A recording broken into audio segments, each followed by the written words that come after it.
is Ted McEvoy. I was in the Air Force in Vietnam working on Caribou aircraft belonging to 35 Squadron. They were a squadron of Caribou aircraft, which are made by a Canadian company. They were a STOL aircraft, short takeoff and landing aircraft.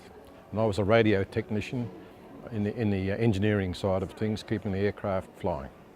The aircraft, as you can appreciate, has got lots of electronic equipment on board, including communications equipment and other bits and pieces. And it was our job to make sure that the pilots had serviceable equipment so they could contact various people, such as control towers, and artillery batteries on the ground, and issues like that. So mainly to keep their communications running. Like many other blokes, we have selective memory. I can remember some good things. I can remember some bad things. There's things I can't remember that my mates remind me of, and then I can recall them now after they remind me. I'm struggling to sort of remember how I felt over there. It was a job that we had to do, and we worked pretty hard, and we played hard too. Grog was very important. Because we're a transport squadron whereby we used to transport all different things around the countryside, from people to ammunition, to pigs, to cows, to people, anything that needed to be carried, we'd carry. For example's sake, we'd carry pallets of rice to resupply some of the little camps out near the Laotian border.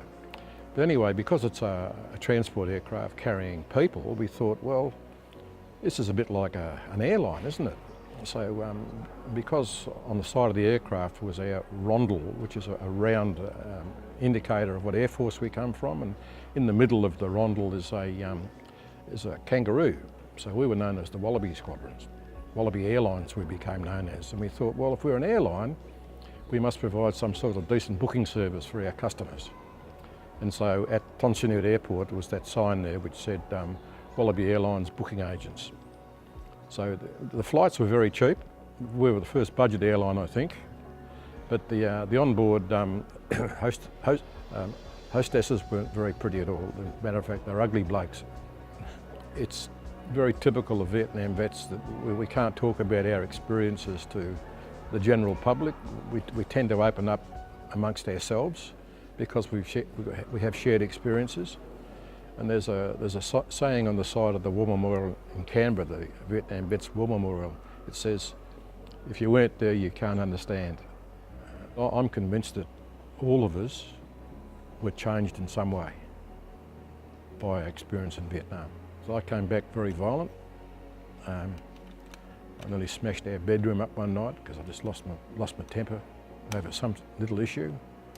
I can remember getting into fights in hotels because the attitude that a lot of the Australian young men had towards us guys. I used to get into fights. So I was pretty violent. I can remember my wife saying to me that how much I'd changed since I'd come back from Vietnam, and I'm saying, no, I'm still the same bloke, I haven't changed. I had, but I didn't realise it and didn't face up to that for many, many years. So I know that I did change, and hopefully I've got over that. Like many other blokes, I've had counselling by the Vietnam Vets Counselling Service to face up to our demons, if you like, and I think I'm a better bloke now. Yeah, I know I'm a better bloke now. About 16, 17 years ago, a mob of us just thought that we needed to form an association. A lot of the other services had associations that they started, but us Air Force blokes in WA didn't have an association, so one was started. And it's been fantastic for us blokes to all get together and reminisce and on Anzac Day and Vietnam Vets Day, etc., and have a few beers. But then we realised that, yeah, us blokes can go and have a beer anytime, but the ladies were missing out.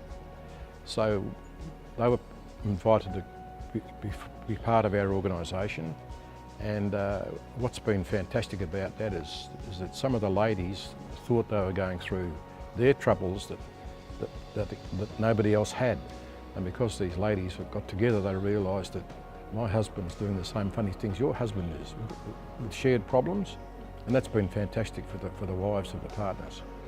And they formed their own little social group they call the Girls Club, and they go out to various functions every couple of weeks. and it's fantastic. That's been a really good feature of the RAF Vietnam Vets Association. I think of camaraderie with my friends. We share secrets, we share jokes, we share good times and bad times. They're special people, and I'm glad to have met them and worked with them.